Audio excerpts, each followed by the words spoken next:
Heboh Will Smith tampar wajah Chris Rock di panggung Oscar 2022. Ada momen tak terduga di tengah perhelatan Academy Awards atau Piala Oscar 2022.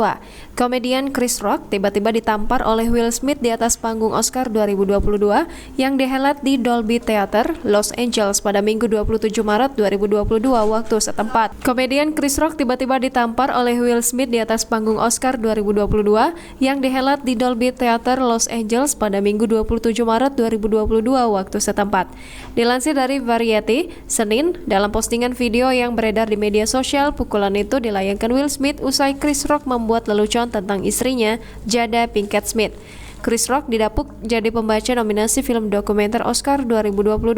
Sebelum menjalankan tugasnya, Chris Rock membuat lelucon tentang Jada Pinkett Smith yang baru-baru ini mencukur rambutnya sampai habis. Dia membandingkan dengan Demi Moore yang sempat gundul demi film G.I. Jane. Dilansir dari AFP, Rock menyarankan Jada muncul dalam sequel film tersebut. Sebagai informasi, Jada Pinkett Smith menggunduli rambutnya usai berjuang melawan alopecia, kerontokan yang disebabkan oleh penyakit autoimun.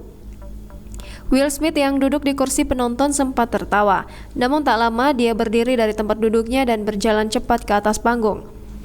Chris Rock tampak terkejut melihat kemunculan Will Smith, tapi dia masih tertawa bersama para penonton. Saat itulah Will Smith langsung meninju wajah Chris Rock dan sorakan penonton terdengar seketika. Tragedi itu mendadak jadi perbincangan hangat di media sosial hingga kata kunci Will Smith dan Chris Rock masuk jajaran trending topik Twitter. Jangan lupa subscribe, share, komen, dan like ya!